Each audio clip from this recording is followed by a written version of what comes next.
네, 오늘 우리에게 주신 하나님의 말씀을 듣겠습니다. 우리는 모세에 대해 살펴보고 있어요. 지난주에는 모세의 부모님 이름 기억나시나요? 그 엄마 이름이고 아빠 이름은 아브람일까요? 아므람일까요? 아므람입니다. 네, 이 부모님에 대한 믿음에 대해서 살펴봤어요. 그들은 왕의 명령보다 하나님의 말씀을 더 두려워했어요. 그죠? 이것을 뭐라고 말했냐면 하나님을 경외했다라고 얘기합니다. 말씀을 통해서 통찰력이 있었고 그 통찰력을 가지고 용기 있게 선택하고 인내하며 살았어요. 이 아므람과 요깶벳은 말씀으로 모세를 잘 양육했습니다.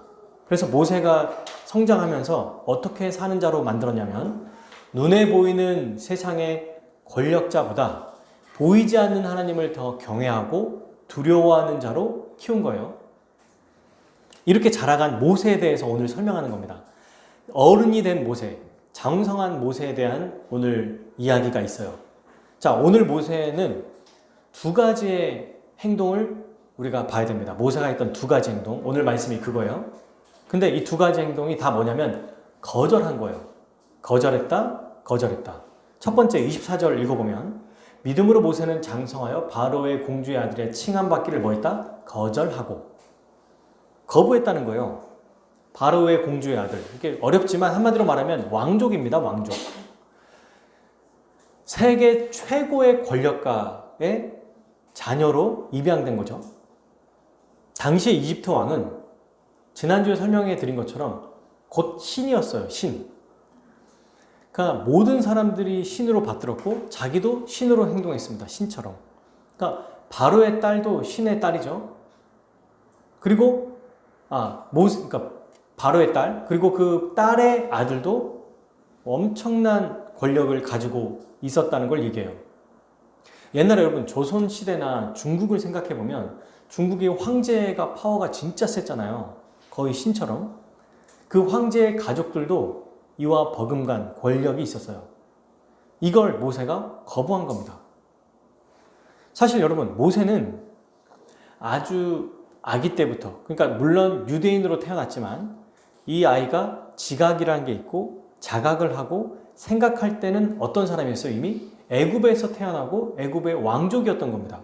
그러니까 왕족으로 사는 게 너무 자연스러운 사람인 거예요.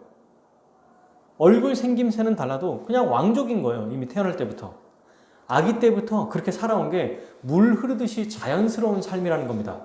예를 들어서 우리나라에서도 한국에 태어났지만 외국으로 입양된 어린 아가들이 있잖아요. 이 아이들은 피부색만 동양이지 말하는 거, 생각하는 거, 행동하는 거 전부 다 그 나라 사람입니다. 그죠? 그게 훨씬 더 그 아이들에게는, 어른들에게는 자연스럽고 편하네요. 그걸 오히려 거부하는 게 더 힘들어요. 한국에 와서도 부모님을 찾는다 아니면 부모님의 나라를 와보겠다고 해도 거기를 사는 사람은 없습니다. 여행하고 굉장히 낯설고 이런 문화구나 라고 하고 다시 돌아가지 이것이 내 고향이다 하고 여기에 정착하는 사람은 드물다는 거예요. 근데 모세는 이렇게 자연스러운 자기의 삶을 거절했습니다. 이게 모세가 했던 아주 큰 행동 중에 하나예요. 당시 최고의 권력을 거절한 거예요. 두 번째, 26절에 나오죠. 그리스도를 위하여 받는 소물을 애굽의 모든 보화보다 더 큰 재물로 여겼다. 그러니까 애굽의 모든 보화가 왕족의 것이라는 겁니다. 바로의 것이에요. 공주의 것이고 모세의 것입니다. 이거를 거절했어요. 애굽의 모든 보화라고 하는 게 굉장히 포인트죠. 그냥 재물이라고 말하지 않았어요. 애굽은 당시 최고의 권력기관이었기 때문에 정말 없는 게 없었어요. 거기에 있는 것들이 다 자기 것이었거든요. 근데 그걸 거절했어요. 여러분, 모세는 사실 모든 것을 상속받을 수 있는 위치였습니다. 왕이 아니어도 함께 누릴 수 있는 위치에 있었던 거예요. 말하자면 세상 모든 게 자기 거예요. 근데 그 재물을 거절했습니다. 여기서 제가 좀 주목하고 싶은 것, 우리가 함께 보고 싶은 게 있어요. 24절에 그러면 모세가 어느 때 이렇게 권력과 재물을 거절했느냐. 24절에 보면 장성하여라고 나와요. 여러분 젊었을 때는 우리가 도전 정신도 있고 또 뭔가 젊기 때문에 물불 가리지 않고 미래를 생각하지 않고 자기를 내던지는 성향이 있어요. 그래서 실수도 많이 하고 또는 도전도 많이 하고 새로운 것들을 많이 이뤄내죠. 10대, 20대 때 그런 치기 어린 행동으로 우리가 많이 살아가는 것을 볼 수 있습니다. 우리도 그렇게 살아왔었고 그런 사람들을 많이 보죠. 근데 여기서 모세는 장성해서 나이가 들어서 이 선택을 했다는 거예요. 이때 나이가 몇 살인 줄 아십니까? 40살. 제 나이 정도 되죠. 여러분 40살 정도 되면요. 세상의 물정을 다 압니다. 권력의 맛도 알고요. 돈의 맛도 알아요. 그죠? 그러니까 새로운 것을 도전하는 게 지금 누리고 있는 것을 포기하고 그걸 하는 게 쉽지 않은 일이에요. 게다가 내가 현재 가지고 있는 것이 더 대단하면 더 어려운 일이죠.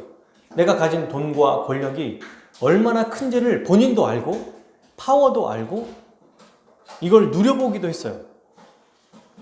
그리고 앞으로 미래를 생각하면 지금 가진 돈과 권력을 그대로 유지하기만 해도 평생을 신처럼 대접받으며 살 수 있다. 그러니까 노후 대체까지도 아주 안전하게 생각하며 살 수 있었다는 겁니다.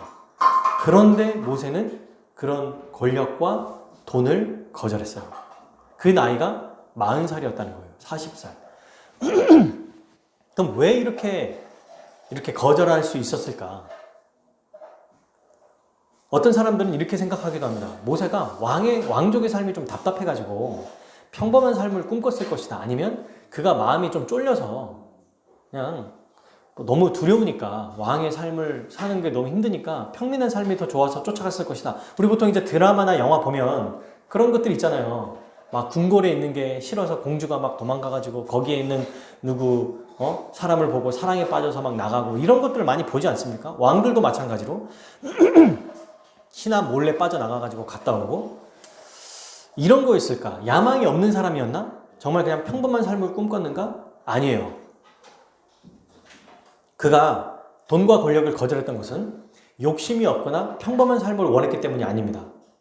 똑같이 욕심도 있고 열정도 있고 미래를 생각하는 이것도 있었어요. 이건 예를 들면 마치 이거랑 똑같아요. 우리가 예수님을 믿기 전과 믿은 후에 갑자기 성향과 성품이 완전히 바뀌지 않아요. 그죠?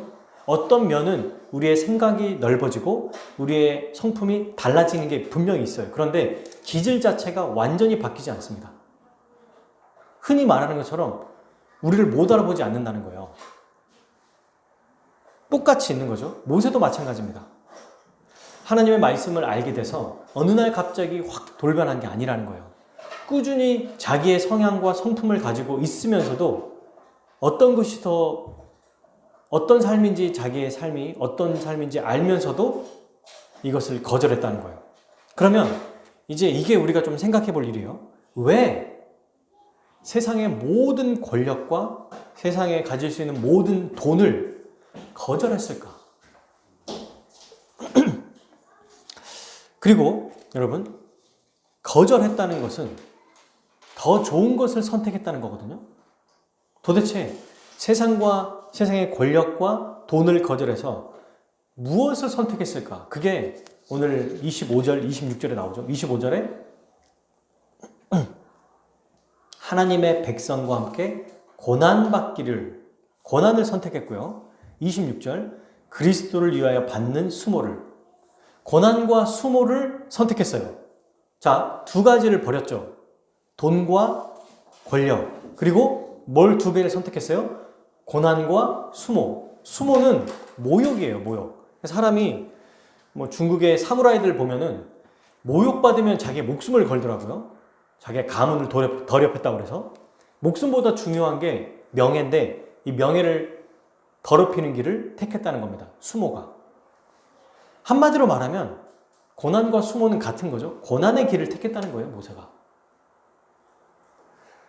근데 그 고난받는 삶이 뭐라고 설명합니까, 성경이? 하나님의 백성과 함께 사는 게 고난이래요. 이걸 더 좋은 것이라고 여겼다는 겁니다. 신기하죠? 여러분, 그러니까 고난이라고 하는 것은 혼자 어떤 길을 택하는 게 아니라 하나님의 백성과 함께 사는 거예요.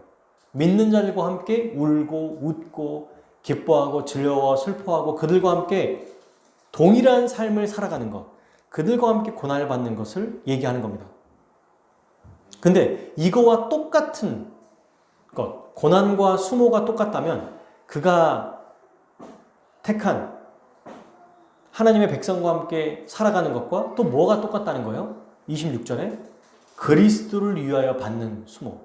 그러니까 지금 성경은 뭐라고 얘기하냐면 모세가 하나님의 백성과 동일시 돼서 높은 자리가 아니라 노예가 된 그들, 그러나 유대인이고 하나님을 믿는 백성들이잖아요. 그 백성과 함께 똑같이 됨으로 받는 그 고통이 어떤 고통과 똑같다? 예수님을 위해 살아가는 것과 똑같다는 거예요. 그걸 지금 연결했습니다. 히브리서 기자가 25절과 26절에서. 그죠? 그러니까 즉 우리로 말하면 교회로 사는 게 주를 위해 사는 거라는 거예요. 이걸 지금 연결해 놓고 있습니다. 근데 여기서 지금 특이한 표현이 있죠. 26절에.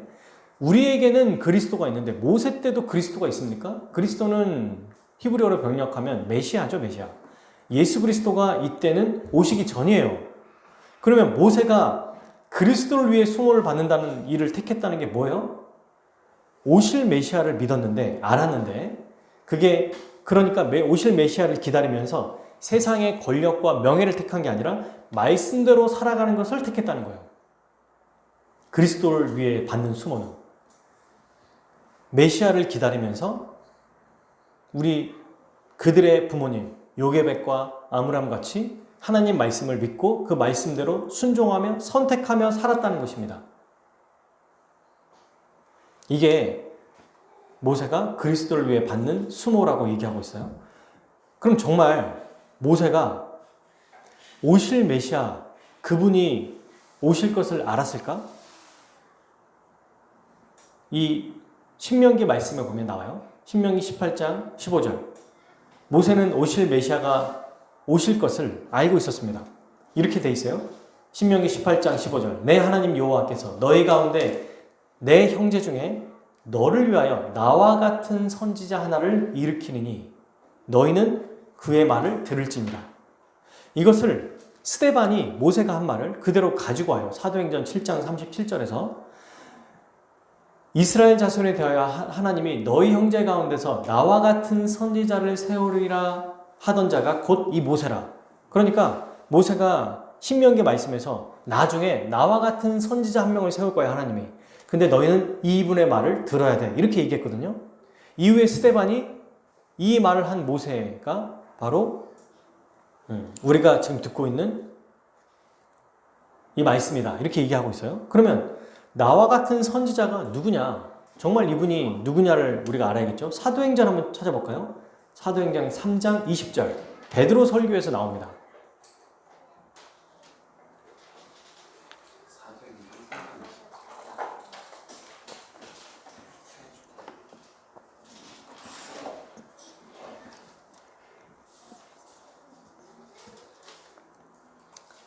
자, 사도행전 3장 20절부터 22절까지 읽겠습니다. 같이 보겠습니다. 읽어볼게요. 3장 20절 시작.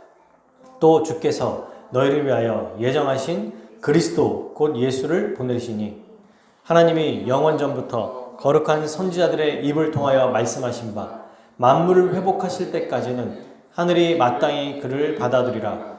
모세가 말하되 주 하나님이 너희를 위하여 너희 형제 가운데서 나 같은 선지자 하나를 세울 것이니 너희가 무엇이든지 그의 모든 말을 들을 것이니라. 아멘.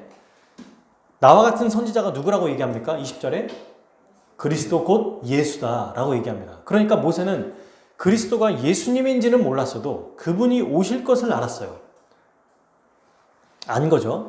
그러니 그분이 오실 것을 알았기 때문에 신자로 살아간 거예요. 오실 메시아를 기대하며 살았다는 거예요. 그 삶이 어떤 삶이다? 하나님의 백성과 함께 고난받는 삶이다. 함께 고난받는 삶이 바로 그리스도가 받는 수모를 위해 그리스도가 받는 그 수모를 택하는 일이라는 거죠. 그리스도 오시는 것을 기다리며 살았다는 것. 그게 바로 하나님의 백성과 함께 고난받는 삶이라는 겁니다. 이렇게 연결했어요. 히브리서 기자가. 고난과 수모가 동일하다. 근데 그 고난은 하나님의 백성과 함께 당하는 어려움. 그것은 곧 주님을 위해 받는 어려움과 똑같은 것이다. 이렇게 얘기하는 거죠. 즉 여러분, 우리가 보통 이제 주와 복음을 위해 살아야 됩니다라고 얘기하잖아요. 근데 그게 교회로 살아가는 삶과 동일하다는 거예요. 믿는 사람들과 함께 신앙생활을 하고 신앙생활하면서 어려운 일을 택하고 고난의 길을 택하고 쉽지 않은 길을 택하며 살아가는 게 곧 그리스도를 위해 겪는 어려움이라는 겁니다. 주를 위해 살아가는 거예요. 간다는 거예요. 우리가 오해하면 안 되는 게, 우린 여러분들은 잘 알고 있겠지만 어떤 분들은 이렇게 생각하기도 하거든요. 주를 위해 사는 것은 종교생활 열심히 하는 거고, 그러니까 열심히 신앙생활 하는 거, 예배에 열심히 참석하고 교회 활동 열심히 하고 해야 될 의무를 열심히 하면 된다라고 생각하기 때문에 성도들에게 관심을 갖고 그들과 함께 어려움을 같이 겪고 함께 울고 웃는 것에 대해서는 관심이 없어도 된다고 생각하는 분들이 있다는 거예요. 그러나 그렇지 않다고 얘기하죠. 비단 히브리서뿐만이 아니라 우리는 잘 알고 있습니다. 그러므로 이 고난을 받는 삶이 그리스도를 위해 고난을 받는 것이고, 즉 하나님의 백성과 함께 이 땅에서 함께 살아가는 것, 이게 바로 고난의 길이라는 거예요. 모세는 이 고난의 길을 택했습니다. 여러분 생각해 보세요. 혼자, 그러니까 내가 뭔가 열심히 해서 얻는 게 아니거든요. 오늘날로 말하면 사람들은 열심히 얻으려고 노력을 하는데 모세는 그럴 필요도 없었어요. 태어나니까 이미 애굽의 최고의 권력과와 최고의 부자였어요. 우리로 말하면 어디 재벌집에서 태어난 거예요, 얘가. 근데 어떻게 했냐면 그냥 포기하고만 산 게 아니에요. 포기하고 내버려 두고, 돈이 없는 사람들은 원래 없었으니까 포기하는 게 쉽지만 많은 사람들은 진짜 쉬운 게 아니거든요. 근데 그걸 포기하고 뭘 택해요? 더 어려운 길을 택했어요. 그 어려운 길이 뭡니까? 함께 믿음의 사람들과 살아가는 거였어요. 고난과 모욕을 택한 거죠. 그러니까 성장 배경과 성공의 모든 자원을 스스로 포기한 것과 똑같습니다. 이건 절대 쉽지 않은 일이에요.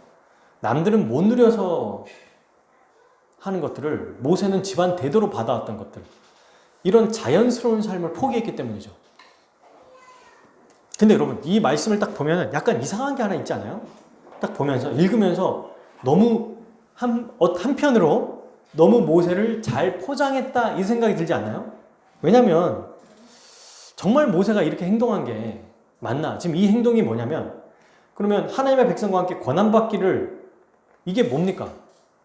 함께 고난받는 게 뭐예요? 그냥 같이 애굽의 총리였는데 저 오늘부터 여기 안 살고요, 유대인들 저 노예들이랑 함께 살게요, 이거였어요? 아니에요. 여기서 말하는 하나님의 백성과 함께 고난받았다는 게 뭡니까? 출애굽 이전에 40살이 됐을 때 어떤 일이 있었죠? 그 사건 뭔지 한번 우리 찾아봅시다. 출애굽기 2장 11절부터 15절.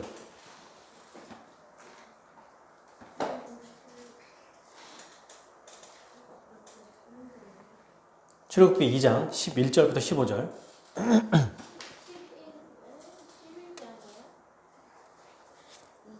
2장 11절이에요. 자, 같이 보겠습니다. 읽어볼게요. 출애굽기 2장 11절부터 15절. 시작. 모세가 장성한 후에 한 번은 자기 형제들에게 나가서 그들이 고되게 노동하는 것을 보더니 어떤 애굽 사람이 한 히브리 사람 곧 자기 형제를 치는 것을 본지라. 좌우를 살펴 사람이 없음을 보고 그 애굽 사람을 쳐 죽여 모래 속에 감추니라. 이튿날 다시 나가니 두 히브리 사람이 서로 싸우는지라. 내가 어찌하여 동포를 치느냐 하매 그가 이르되 누가 너를 우리를 다스리는 자와 재판관으로 삼았느냐? 네가 애굽 사람을 죽인 것처럼 나도 죽이려 하느냐? 모세가 두려워 이 일이 탄로되었도다. 15절. 바로가 이 일을 듣고 찾는지라.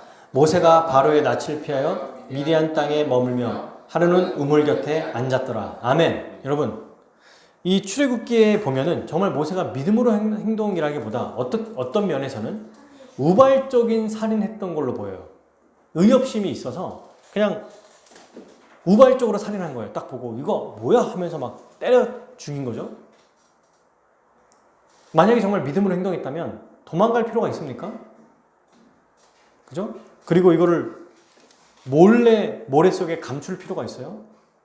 그렇게 행동한 다음에 유대인들이 나와가지고 자 여러분 하나님이 우리와 함께 하십니다 하면서 우리 함께 여기서 나갑시다 뭐 이렇게 해야 되는 그 과정이어야 되는데 오히려 여기서 구원자의 모습이 나타나는 것 같은데 도망가 버리죠. 근데 지금 성경은 뭐라고 말하냐면 이 하나님의 백성과 함께 권한받는 것을 이걸로 지금 설명하고 있거든요. 이 사건. 그가 권력과 돈을 가지고 있는 위치에서 이 사건을 통해서 하루아침에 다 잃어버렸거든요. 그죠? 자기의 동포를 위해서 희생하고 헌신하고 포기함으로. 근데 정말 그게 희생과 포기와 헌신이 맞냐? 라는 의문이 든다는 거예요. 저는 출애굽기를 보면. 이게 좀 약간 히브리서 설명과 다른 게 아닌가? 라고 생각할 수 있다는 겁니다. 그러면 정말 모세가 한 이 행동이 하나님의 백성과 함께 권한받는 것, 즉 그들이 어려움에 처했을 때 자기의 모든 것을 다 내던진 거죠. 권력, 돈, 명예까지 다 내던지고 그를 구원해줬던 그 행동, 그게 정말 믿음의 행동이냐, 어떻게 이게 좋아질 거냐, 도망간 것과 믿음으로 했다는 것이 어떻게 좋아할 수 있는가, 이게 참 중요합니다. 히브리서는 분명히 이것을 믿음의 행동이라고 기록하고 있기 때문이죠. 그럼 이걸 어떻게 좋아할 거냐? 여러분, 모세는요, 우발적으로 한순간에 애굽 사람을 죽인 게 아닙니다. 놀라운 사실은 자기를 통해서 하나님이 이 백성을 구원하실 것을 알았어요. 실제로 80세가 됐을 때 이제 정말 아무런 기력이 없는 나이 때 하나님이 부르시지만 이미 이런 생각을 가지고 있었다는 거예요. 분명 부모님에게 이 교육을 받았겠죠. 태어날 때부터 하나님 보시기에 외모가 출중한 아이, 특별한 아이구나 라는 것을 알았을 거고 너를 통해 하나님이 우리 이 민족을 위해서 뭔가 하실 거다라는 얘기를 들었을 거예요. 그죠? 그래서 당시에 이 유대인들, 노예인 유대인들은 몰랐지만 모세는 알았습니다. 하나님이 자기를 사용하실 것을, 자기를 통해 구원하실 것을 알았어요. 정말 그걸 알았을까요? 네. 증거가 나와요. 사도행전 7장 한번 펴봅시다. 역시 스데반 설교에서 출애굽기 2장에 다 설명하지 못한 내용을 스데반이 보완해서 알려줘요, 우리에게. 사도행전 7장 23절에서 25절 같이 한번 읽어볼게요. 사도행전 7장 23절에서 25절 읽겠습니다. 시작.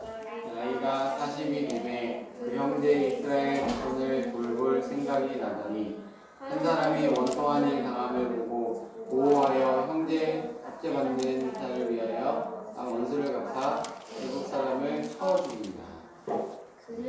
25절까지.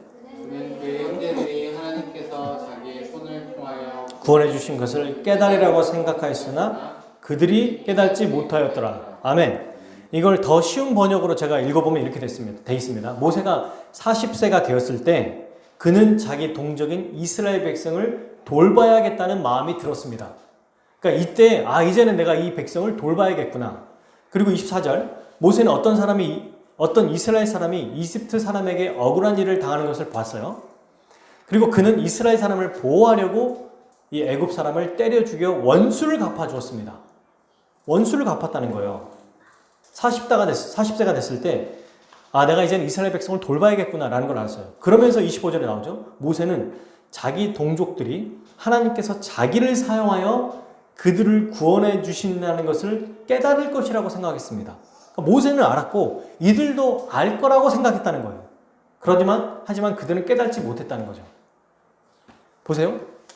이 사도행전 말씀을 보니까 스데반의 설교를 통해서 뭘 알 수 있어요? 모세는 알았다는 겁니다. 근데 믿음의 행동을 한 다음에 무서운 거예요. 두려웠던 거예요. 엘리야 보세요. 불을 내려달라고 해서 하나님께서 불을 내린 다음에 바알의 450명을 다 죽이거든요.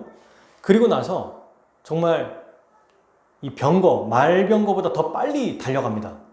믿음의 사람의 모습이 나타나요. 그런데 그 즉시 이 이세벨이라고 하는 여인이, 아합의 아내죠. 여인이 엘리야를 죽이겠다는 얘기를 듣자 무서워서 하나님 너무 무섭습니다. 저 죽여주십시오 하고 갑자기 확 사람이 다운돼요. 그리고 로뎀 나무 아래서 까마귀가 주는 걸 보고 회복하죠. 믿음의 사람들의 모습을 여러분 보면은 우리가 생각할 때 여유 있고 뭔가 편안하고 멋지게 믿음의 길을 선택하고 끝까지 그 길을 가는 모습으로만 생각하거든요. 아니에요. 이 모세의 행동이 우리에게 사실은 큰 위로와 도전이 됩니다. 위로를 줘요. 저한테는 오히려. 도망가긴 했지만 분명히 믿음의 행동을 한 거거든요. 근데 믿음의 행동을 한 직후에 어때요? 무서워서 도망갔어요. 여러분, 믿음의 사람들은 다 난세의 영웅들이 아닙니다. 영웅들이 아니에요. 그들을 이끄신 하나님이 영웅이죠. 하나님이 그분의 뜻대로 이끌어 가세요. 믿음을 주시고 믿음을 발휘하게 하십니다.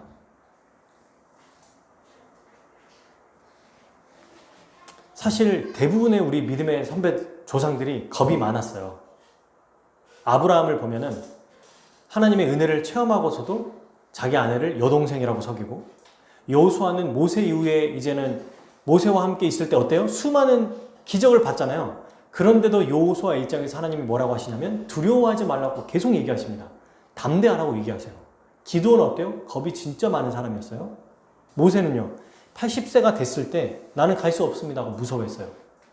믿음의 사람들의 면면을 보면은 다 이 믿음의 행동을 했지만 두렵고 연약한 가운데서도 이 일을 했다는 것을 알 수 있어요. 얼마나 현실적이에요? 마치 주를 위해 세상을 포기하고 희생한다고 헌신했을 때 너무 여유 있고 평안하면 약간 우리와 동떨어진 느낌을 받아요. 그래, 저들은 원래 대단하니까. 근데 그런 사람이 없다니까요. 없었어요. 그렇게 행동했을지라도 늘 마음에 두려움과 늘 마음에 겁이 있었습니다. 그래서 믿음의 사람들을 보면 다 겁쟁이들이에요, 사실은. 그러나 그 가운데서 우리가 닮아야 되는 것, 왜 그가 그러면 믿음의 사람이라고 얘기하는가? 그 상황 속에서도 믿음의 행동을 했기 때문입니다. 두렵고 떨리고 겁이 나고 염려가 되는데도 주를 위한 선택을 했다는 거예요. 그게 심지어 막 무서울지라도. 모세의 부모님 보세요. 왕의 명령을 무서워하지 않았다는 게 벌벌 떨면서도 하루라도 제대로 잠을 잘 수 있었을까? 그런데도 그걸 버틴 겁니다. 인내를 한 거예요. 두려움과 염려가 되지만 믿음의 선택을 할 때마다 그래도 한 번씩 더 꾸역꾸역 나가는 거죠. 여러분, 우리가 그동안 계속 봐왔잖아요. 이런 우리 선배들, 믿음의 사람들, 이삭, 야곱, 그죠? 아브라함, 다 그랬다는 겁니다. 다. 근데 하나님은 이 사람이 두려움에 떨든, 이게 정말 중요해요. 겁에 질리든 그 마음 상태와 상관없이 믿음으로 선택했다는 것, 그것을 귀하게 보세요. 미흡하고 부족하더라도 믿음으로 선택하고 행동하는 것 자체를 귀하게 보신다는 겁니다. 의기양양하게 하든 쫄아서 쫄보임에도 불구하고 그 일을 하든 그건 상관이 없어요. 그 일을 했다는 것이 도전이 되는 겁니다. 이게 여러분 우리에게 큰 도전이 되는 거죠. 사실 이런 얘기는 오늘날 우리에게 큰 주목을 받지 못해요. 그죠? 왜냐면 어려움 없이 평온하게 살고 싶은 게 모든 사람의 마음이거든요. 당연합니다. 치열하게 살고 굳이 고난을 얻고 역경의 삶을 좋아하는 사람은 아무도 없어요. 그런데 믿음으로 살려고 하면 이걸 피할 수가 없습니다. 그때 이것을 피할 거냐? 아니면 정말 두려우면서도 힘들지만 그래도 그 길을 택할 것이냐? 이게 믿음의 사람의 모습이라는 거죠. 그럼 그가 그렇게 선택할 수 있는 이유가 뭐냐? 하나님께서 그를 이끄시고 은혜 주시고 또 붙들어 주시기 때문이에요. 모세가 이렇게 선택할 수 있었던 것, 말씀이 있었기 때문이고 부모의 믿음이 있었기 때문이고 하나님의 역사가 있었기 때문입니다. 그가 80세 때부터 어떻게 이끌어갔어요? 하나님이 말씀하셨고 기적을 보이시고 때마다 일마다 함께 하시고 계속 은혜를 주셨어요. 계속 구할 때마다. 그리고 결국에는 이끌어 가게 하시죠. 믿음의 선택을 하게 만드셨습니다.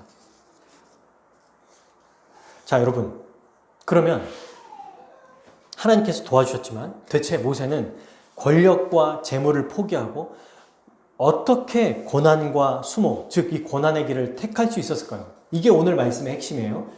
대체 무엇 때문에 그렇게 택할 수 있었을까?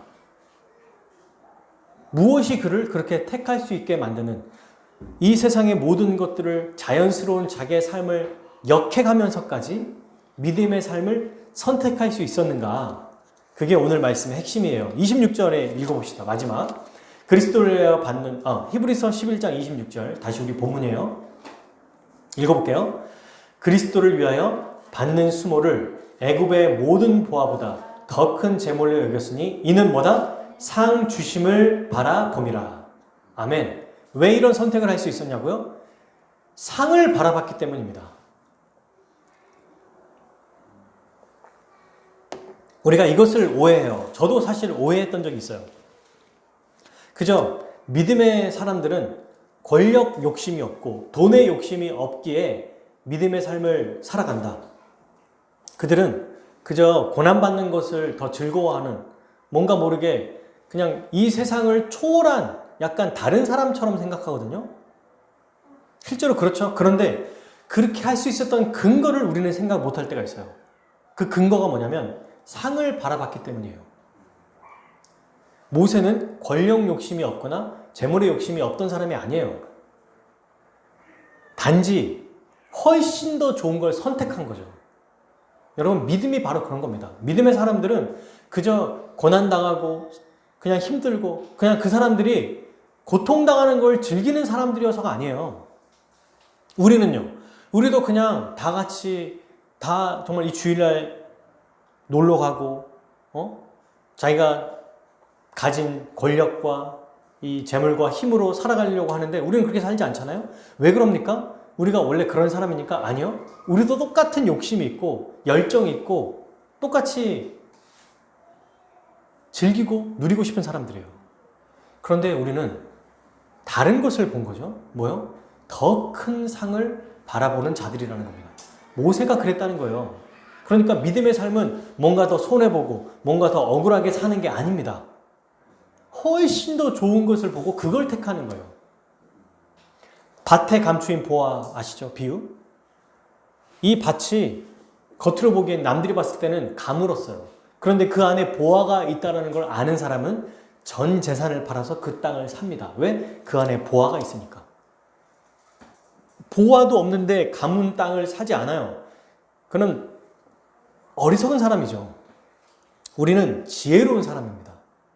모세도 왜 이 세상의 최고의 권력과 최고의 돈을 다 거절할 수 있었는가? 역시 모세는 대단해가 아니라 상을 바라봤기 때문이에요.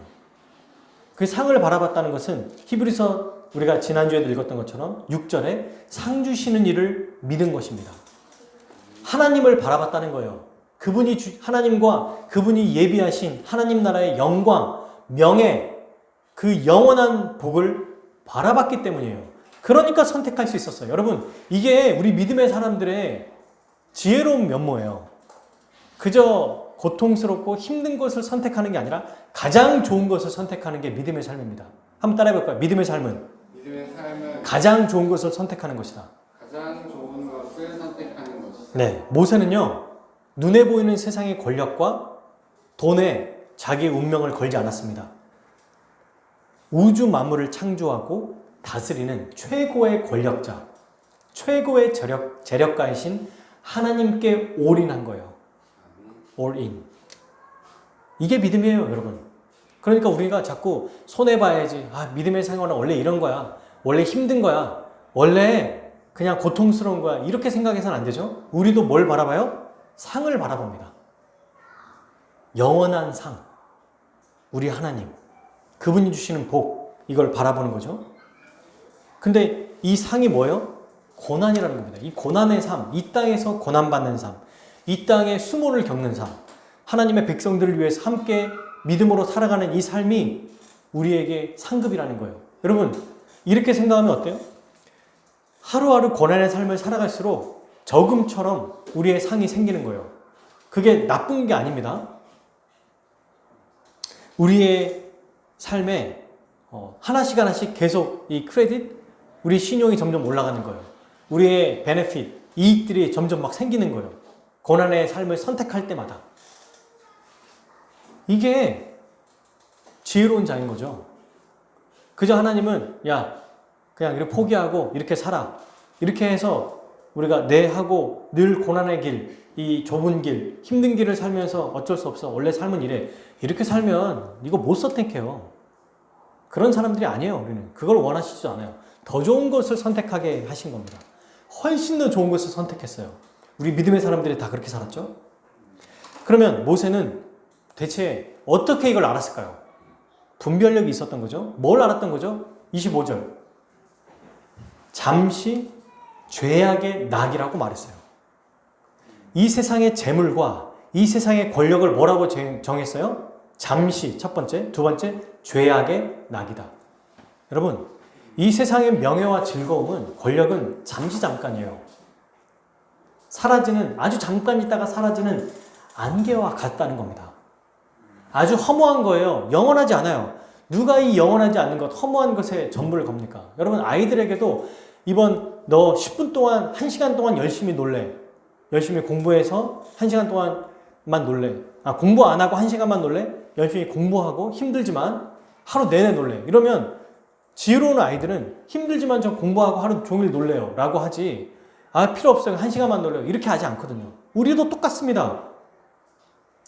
잠시 잠깐 영원한 삶에 비교하면 진짜 짧아요. 이 생애가. 그리고 우리가 지금 이렇게 건강하게 살아가는 것 같지만 언제 어느 때 우리를 부르실지 모르거든요. 우리 평생 20년 30년을 꿈꾸지만 정말로 이렇게 살아갈까요? 몰라요. 아무도. 우리 아이들도 우리도 언제 우리를 부르실지 모른다니까요. 이거를 알면 우리가 분별하게 됩니다.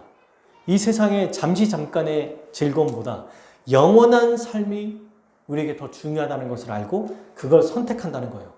자, 그래서 잠시라는 건 알겠어요. 근데 왜 이게 죄악된 낙이냐? 여러분, 돈 자체나 권력 자체가 나쁜 걸까요? 그 자체가? 중립적이라고도 볼 수 있어요. 그런데 왜 죄악의 즐거움, 즐거움, 쾌락이라고 말했을까? 바로 하나님이 없는 권력과 하나님이 없는 돈은 죄악이라는 얘기예요. 왜? 하나님이 주셨잖아요. 근데 하나님과 상관없이 이 권력과 이 재물을 사용한다면 반드시 욕심으로 사용하고 다른 사람을 착취하고 나의 이익을 위해 사용하게 됩니다. 이 즐거움은 하나님과 반하는 즐거움이자 하나님이 없는 즐거움은 다 쾌락적인 아주 악한 것이라고 얘기하고 있어요. 주 안에서, 그리스도 안에서 하나님께서 우리에게 허락하신 돈, 그리스도 안에서 믿음으로 살아갈 때 우리에게 허락하신 명예, 권력이 아닌 것은 다 죄악된 것이라고 얘기하고 있어요. 이게 굉장히 중요하죠. 우리가 살아가면서도 재물을 원하고 명예를 원할 때도 하나님 없이 우리에게 유혹이 올 때가 있거든요. 직장 생활을 하다 보면, 또 살아가다 보면 그것을 조심해야 된다는 거죠. 왜? 그것은 죄악된 즐거움이기 때문입니다. 다른 사람들은 승승장구하는 것 같고 조금만 여기에서 우리가 피하고 또 이렇게 속여가지고 얻는 재물은 결코 우리를 행복하게 만들지 않아요. 더 우리를 어렵게 만들고 더 믿음 생활을 하지 못하게 만드는 거죠.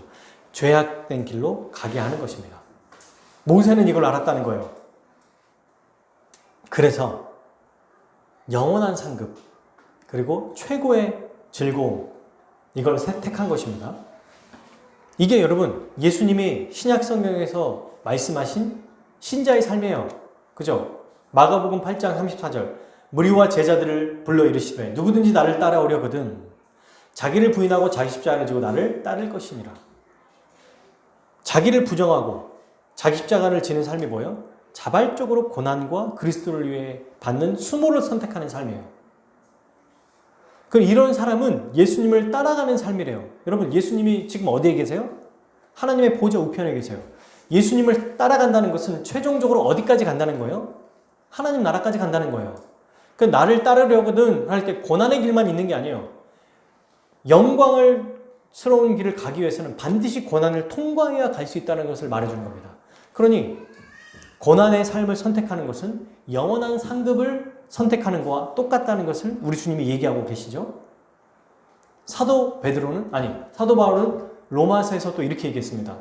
로마서 8장 17절 자녀이면 또한 상속자 곧 하나님의 상속자요 그리스도와 함께한 상속자니 우리가 그와 함께 영광을 받기 위하여 고난도 함께 받아야 할 것이니라.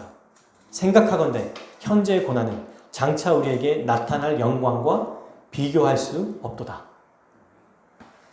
모세가 택한 것, 고난의 삶은 더 좋은 영광을 선택하는 거라는 겁니다. 영원한 영광. 예수님도 자기를 부인하고 자기 십자가를 져야만 내가 끝 마지막으로 온 이 길, 하나님 나라의 길을 올 수 있다고 얘기하셨어요. 사도 바울도 영광을 받기 위해서는 고난도 함께 받아야 된다고 얘기했습니다. 그러니 여러분, 고난을 오늘날로 말하면 힘들고 어려운 길이 맞지만 이거는 바꿔 말하면 뭐예요? 영광을 숨겨놓은 선물이에요. 영광의 상급, 영원한 하나님 나라의 명예와 부를 가지고 있는 선물이라는 겁니다. 이걸 선택해야만 그 선물을 받을 수 있어요. 그러므로 역설적이지만 우리의 신자의 삶이 바로 이 땅에서는 어리석은 삶이나 하나님 보시기에는 가장 지혜로운 삶을 택하는 거예요. 이걸 뭐라고 말합니까? 비용 계산이라고 하죠. 계산은 하지만 이 땅에서는 최고의 것을 위해, 영원한 것을 위해 이 땅의 삶을 헌신하는 것, 희생하는 것, 포기하는 것. 이게 바로 믿음의 삶입니다. 세상의 눈에서는 바보예요. 근데 영적인 눈으로는 가장 현명하고 지혜로운 삶이죠. 이것을 알기에 믿음으로 선택하는 것입니다. 불안하고 두렵고 떨리지만 하나님을 아는 자는, 하나님이 주시는 상급을 아는 자는 이 길을 택하며 살아가요.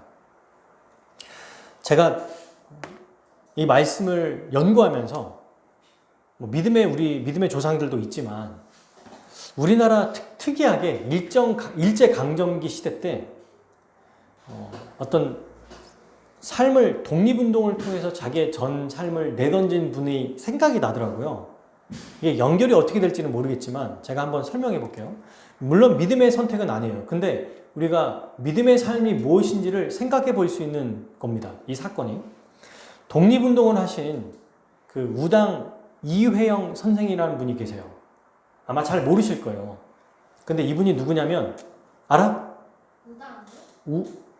우당. 무당 아닙니다. 네, 우당 이회영 선생이에요.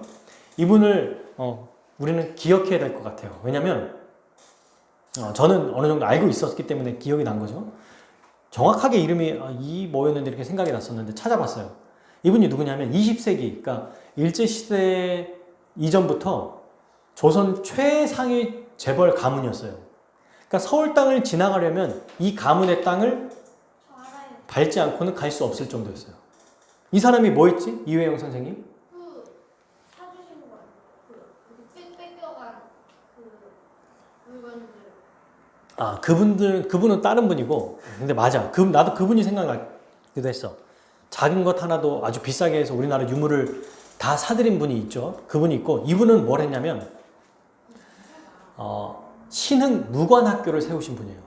그러니까 독립운동을 위해서 자기의 전 재산을 팔아서 만주로 이동했어요. 그래, 형제가 6명인데 형제가 이회영 선생이 넷째거든요. 이분을 필두로 모든 형제들이 다 마음을 먹고 돈을 다 팔고 재산을 다 팔고 만주로 이동했고 그 전 재산을 가지고 무관학교를 세웠습니다. 이 신흥 무관학교가 여기에 거쳐간 사람이 독립군 약 3,400명 정도 되고요. 여기에 이 출신의 사람들이 김좌진 장군, 이범석 장군, 이청천 장군. 그러니까 독립운동을 이끈 정말 본거지를 만드신 분이죠. 그때 당시 전 재산이 40만 원이었대요. 40만 원. 지금 우리로 환원하니까 600억 정도 된답니다. 600억. 이거를 헐값으로 판 거예요. 빨리 가야 되니까. 그리고 그 만주에 가서 떵떵거리며 산 게 아니고 전 재산을 팔아서 무관학교를 세웠어요. 정작 이회영 선생과 형제 한 명 빼고 다 독립을 보지 못하고 돌아가셨거든요. 근데 형제들이 돌아가신 거 보면 기가 막힙니다. 어떻게 죽었냐면 독립운동을 하다가 어떤 형제는 실종되고 어떤 사람은 병들고 이회영 선생도 심한 고문을 받고 감옥에서 죽었거든요. 근데 많은 형제들이 굶어 죽었대요. 그 전 재산 600억을 가진 사람이 무관학교를 세워놓고 자기들은 굶어 죽었어. 두 자녀도 굶어 죽었답니다. 딱한 명은 이게 저는 이걸 보면서 아 진짜 이런 분이 있구나 우리나라에. 예전에도 알았지만 더 깊이 보니까 600억 재산이 있는데 굶어 죽은 분이에요. 감옥에서 심한 고문을 받고. 그래서 이분이 남긴 유명한 말이 있어요. 목적을 달성하지 못하였다 하더라도 목적을 달성하기 위해 노력하다가 그 자리에서 죽는다면 이 또한 행복한 것이다. 우리에게 정말 너무 와닿는 얘기 아닙니까? 그래서 사실 이회영 선생님의 이 가족을 한국형 노블레스 오블리주라고 말해요. 노블레스 오블리주가 높은 신분적 사회를 가지고 있는 사람이 도덕적 의무를 행하는 사람을 보고 얘기하는 거거든요. 그래서 여러분, 이분 말고도 자기의 전 재산과 생명을 우리나라 독립을 위해 헌신한 분들이 정말 많죠. 그죠? 근데 이분들은 국가를 위해 자기의 삶을 희생하고 헌신하셨어요. 이분들이 이렇게 자기의 전 재산과 목숨을 바칠 수 있는 이유가 뭐였어요? 확실한 목표가 있었어요. 자유민주주의로 독립하는 거였습니다. 독립운동이라는 목표가 있었어요. 그래서 그걸 달성하지 못하더라도 그걸 노력하다가 그 자리에 죽는다면 이 또한 행복한 거라고 얘기했어요. 여러분, 믿음의 삶도 이와 다를 바가 없습니다. 목적만 달라요. 이 목적은 뭐예요? 우리는 영원한 하나님 나라를 받는 것. 그것을 위해서 모든 것을 내던지는 것. 그건 똑같은 거예요. 하나님 나라와 그 나라의 상급을 받는다는 것을 안다면 우리는 우리의 건강, 우리의 재산, 우리의 목숨까지도 아주 주님을 위해 내던질 거예요. 그러니 여러분, 더 가치 있는 것을 위해 덜 가치 있는 것을 포기하는 것은 아주 지혜로운 삶입니다. 이게 바로 고난의 삶이고 또 신자의 삶이라는 거예요. 그래서 초대교회 신자들 보세요. 어떻게 살았어요? 자기의 물건을 통용하고 나누고 베풀며 살았어요. 왜? 더 큰 상급이 있다는 것을 알았기 때문입니다. 이렇게 살아가는 신자들, 이렇게 살아가는 교회가 정말 복된 교회고 복된 신자입니다. 여러분, 그래서 정말 오늘 이 히브리서에 말하는 것처럼 하나님의 백성과 함께 고난받는 것, 초대교회 믿음의 사람들이 그렇게 살았다고 했죠? 자신의 명예, 시간, 관심, 돈, 생각 이런 것들을 이 세상에 더 좋은 것들을 얻기 위해 사용하는 것이 아니고 하나님의 영광을 위해, 주와 복음을 위해, 교회를 위해 선택한 거예요. 이 삶을 살았던 것입니다. 영광스러운 고난의 삶을 선택한 거죠. 그러므로 여러분, 이 믿음의 삶은 다 버리는 것 같지만 모든 것을 다 얻는 삶이라는 것을 기억해야 됩니다. 그럴 때 우리는 가장 복된 삶을 살아갈 수 있어요. 끝으로 여러분, 이 영광스러운 고난의 삶을 선택했던 우리나라에 복음을 전하신 우리 믿음의 조상을 한번 좀 소개해 드리려고 해요. 이분이 누구냐면 바로 언더우드라고 하는 선교사님입니다. 양화진에 묻혀있는 고인이 되신 분이죠. 이 언더우드 선교사님의 기도문을 보면은 정말 놀랍습니다. 이분은 자기의 모든 재산과 인생과 시간을 우리나라 사람들에게 복음을 전하기 위해 사용했어요. 실제로 이분이 굉장히 좋은 가문에서 태어났고 그렇게 또 말씀을 배웠고 신학교를 가서 조선이라고 하는 땅을 이제 가보려고 선교를 해야겠다는 생각을 하게 됐어요. 그리고 나서 이제 자기가 결혼할 아내 정원자에게 얘기를 했답니다. 내가 이제 이 조선이라는 땅에 가서 복음을 전해야겠다. 그랬더니 정원자가 결혼 못하겠다고 하고 파혼합니다. 가족도 만류하고 결혼할 여인도 결혼도 포기하고 조선 땅에 왔어요. 그리고 이분이 누구냐면 언더우드가 연세대학교를 세우신 분이죠. 지금의 연희전문대학, 그리고 병원, 학교, 훌륭한 일들을 많이 하셨죠. 이분이 한국 땅에 와서 했던 기도문이 이거예요. 제가 읽어드릴게요. 이것을 읽어드리면 될 것 같아요. 주여, 지금은 아무것도 보이지 않습니다. 주님, 메마르고 가난한 땅, 나무 한 그루 시원하게 자라오지 못하고 있는 땅에 저희들을 옮겨와 심으셨습니다. 어떻게 그 넓고 넓은 태평양을 건너왔는지 그 사실이 기적입니다. 주께서 붙잡아 뚝 떨어놓으신 듯한 이곳, 지금은 아무것도 보이지 않습니다. 보이는 것은 고집스럽게 얼룩진 어둠뿐입니다. 어둠과 가난과 인습에 묻혀있는 조선 사람들 뿐입니다. 그들이 왜 묶여있는지도 고통이라는 것도 모르고 있습니다. 고통을 고통일 줄 모르는 자에게 고통을 벗겨주겠다고 하면 의심부터 하고 화부터 냅니다. 조선 남자들의 속셈이 보이지 않습니다. 이 나라의 조정의 내심도 보이지 않습니다. 가마를 타고 다니는 여자들을 영영 볼 기회가 없으면 어쩌나 합니다. 조선의 마음이 보이지 않습니다. 그리고 저희가 해야 할 일들이 보이지 않습니다. 그러나 주님, 순종하겠습니다. 겸손하게 순종할 때 주께서 일을 시작하시고 그 하시는 일을 우리의 영적인 눈이 볼 수 있는 날이 있을 줄 믿나이다. 믿음은 바라는 것들의 실상이요 보지 못하는 것들의 증거니 라고 하신 말씀을 따라 조선의 믿음의 앞날을 볼 수 있게 될 것을 믿습니다. 지금은 우리가 황무지 위에 맨손으로 서 있는 것 같으나 지금은 우리가 서양 귀신, 양귀자라고 손가락질 받고 있사오나 저희들이 우리 영혼들과 하나인 것을 깨닫고 하늘나라의 한 백성, 한 자녀임을 알고 눈물로 기뻐할 날이 있음을 믿나이다. 지금은 예배드릴 예배당도 없고 학교도 없고 그저 경계와 의심과 멸시와 천대함이 가득한 곳이지만 이곳이 머지않아 은총의 땅이 되리라는 것을 믿습니다. 주여, 오직 제 믿음을 붙잡아 주소서. 이렇게 살고 돌아가셨어요. 언더운 선교사님이.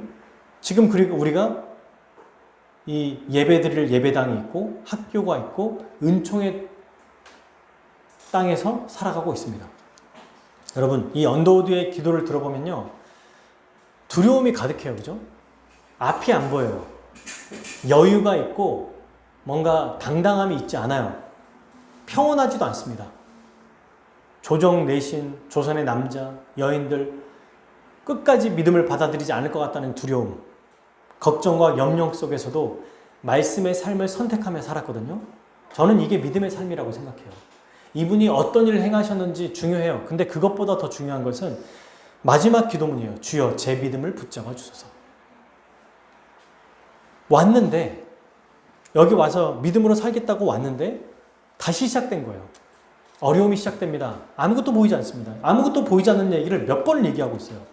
그러나 주님, 순종하겠습니다. 여러분, 이게 믿음의 사람들의 모습입니다. 아무것도 보이지 않더라도 하늘의 상급을 바라보며 우리 믿음의 선배들과 같이 고난을 택하는 것, 이게 정말 믿음의 사람이라는 거죠. 이런 사람들이 모세와 같은 믿음, 우리 믿음의 조상들과 같은 믿음, 언더우드와 같은 믿음인 거예요. 이런 사람들이 누굽니까? 예수님이 말씀하신 팔복의 마지막 번째, 8번째 복을 받은 자들의 모습입니다. 마지막 우리 마태복음 5장 10절에서 12절 읽고 마치겠습니다. 마태복음 5장 10절에서 12절 이 말씀, 이 믿음의 삶을 요약하는 우리 예수님의 말씀을 읽고 마치겠습니다.